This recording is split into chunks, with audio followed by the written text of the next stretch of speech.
So what's the best feeling in the world? Some people say it's love. Carrying out of acts of kindness. The feeling after a great meal. Or going on a beautiful holiday and enjoying spending time with your family. Well, for me, it's that feeling where you're driving. Long journey. And during that long journey, it's been really hot. You've drunk lots and lots of water. And you're busting to go to the toilet. And when you get home, that feeling of relieving yourself. I mean, what a great feeling.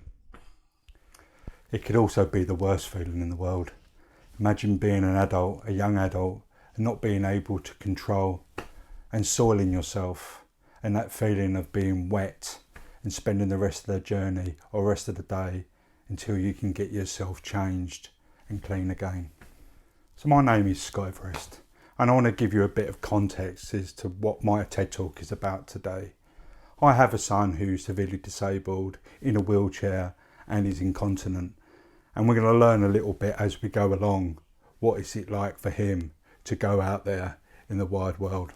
So I want to tell you a story. And this is an everyday story. I've taken my kids out into the town centre, my son and my daughter, and we're doing everyday things. We're shopping, having a look around, making use of the town centre facilities. Then my son starts to get distressed. And when he gets distressed, he starts biting his hand, really getting angry. And he's kind of, he's wet. He's wet himself through. So like any dad, I want to go and change him to make him feel comfortable again. So I want to explain, my son is 16 years old now. This has happened throughout his teens. He's far too big to put on a baby change. He'll break the thing. So you have to find kind of department stores, areas like that you can change him because it's got a flat surface. You go in there, they're just normal disabled toilets. There's nowhere to lay down.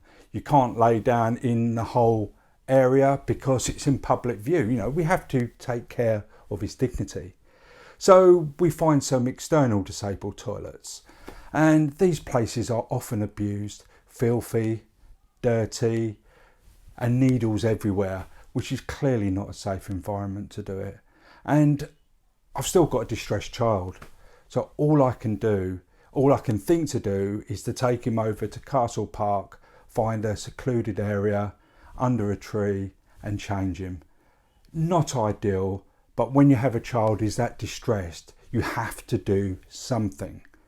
Then I can take him home. I can't take him home in that state. So the alternative is a lot worse. So how do you think he'll feel? It's important to take a step back and look at it from his perspective.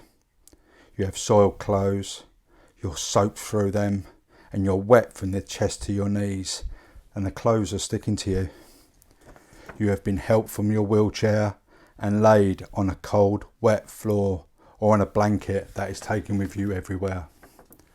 Clothes wet, skin wet, and your head and back on a cold surface. Usually your head is inches away from the toilet. You have to be that way as only the carer or parent can access you. Then there is the floor, wet, muddy, litter, leaves, or sometimes just general filth. You are upset and you can sense the frustration, especially if it is Daddy who's haunts as he tries to not kneel down with his bad knees on the cold surface, but he's wincing with back pain as he tries to manoeuvre around a tight, cramped space. You are upset that Daddy is gagging. You feel ashamed, stressed and frustrated. You bite your hand again. You hum. You shiver as you feel exposed and without dignity. Then inches away from his face, the smell of the damp, the ammonia from the stale urine, decomposing leaves, sweat, smoke, effluents from a leaking pipe and the various deposits of fecal matter, all with an underlying smell of that chemical cleaner, be it pine, lavender or citrus. Not to make light of it, but we just, as a family, we want to be able to go out in the community. It has been said when children with disabilities leave school, they spend 90% of their time at home. And that can't be good for someone's mental health, especially they just want to be part of wider society. So let's go back in history and have a look at the progress that we have made. In 1964, the first disabled toilet, designed by Selwyn Goldsmith, and it was in Castle Hill in Norwich. His guide for designing for disabled is still used today. Fun fact, he also invented the drop curb. 1964, the first drop curb. In 1970, MP Alfred Lord Morris and the Disabled Persons Act putting toilets into the workplace. 1995, Disabled Discrimination Act changed a lot on how we look at this as a country. And this was later repealed for the 2010 Equalities Act, which is in place today, which even went beyond the EU Equal Treatment Directives, and that fantastic act. But we are not there yet. As a country, we needed that reimagination of facilities that we provide for people with disabilities, especially with hygiene needs. And that is called Changing Places, an absolutely fantastic facility. Because sometimes it needs for the adults to go as well. You can't just leave a child in a pub while you nip off to the toilet. You have to have a safe place to go yourselves as well. Currently as it stands, there's 1,472 toilets in the UK that are changing places. So is there any money in this whole disability thing? Well, let me tell you about the Purple Pound. The Purple Pound is based on the disposable income of people with disabilities. And there's 16% of people that are registered with a disability in the UK. And it's worth a staggering 249 billion to the British economy. If I just take the beer industry, the pubs and the clubs, they are probably losing £163 million a month by not having the correct facilities. This is over 2 billion a year. So let's just talk about Colchester. In their 2011 census, Colchester has registered 18% of its residents with a disability. That's 34,500 people. And at a rate of £3,600 of disposable income, that is worth a staggering £124 million worth of revenues just to our town that we miss out on. I really care about this topic. Changing places, dignity for people with disabilities. So what I did is what any parent would do. Start habitually bothering the people in charge.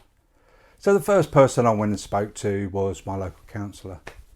Explained to her the problem, explained to her the solution. And to her credit, she took it further. And to our absolute surprise, we actually got a changing place facility in the town centre. Albeit it was in the library. It's only during library opening hours, but it's a change. It is progress. And I then spoke to my MP about this, and the conversations we had, I asked the question, could I speak to the Secretary of State with regards to disabilities? He said yes. So I went along to Westminster. I had that conversation and we talked about the impact and we talked about the need for it to be in the UK. She agreed, which really did take us back. Although Brexit kind of got in the way and it kind of got put on the back burner, it's been recently revitalised. I remember the Community Secretary, Rishi Sunak, brought it up in the House of Commons, and it was absolutely fantastic that they wanted to put these facilities in. And we had even more of a twist. This Sunday just gone, they've decided to now make them as part of all public buildings, changing places. And that means a lot. That means as a family, we can go out, we can visit these facilities. And if my son needs changing, we can change him. We can spend this disposable income. We have lots of disposable income. There's this whole theory that people with a child with disabilities do not have money. And we want to contribute and go out into the society. So it's absolutely fantastic, and we welcome every single new facility having a change in places. At the beginning of this TED Talk, I did joke about what is the best feeling in the world. And quite clearly one of the most underrated feelings is that of dignity. It's about giving dignity to people with disabilities. And as a country, as a nation and as a people, we should always look out for people who need help and to help maintain their dignity at all times. Thank you. My name is Everest. Thank you for coming along to my TEDx talk.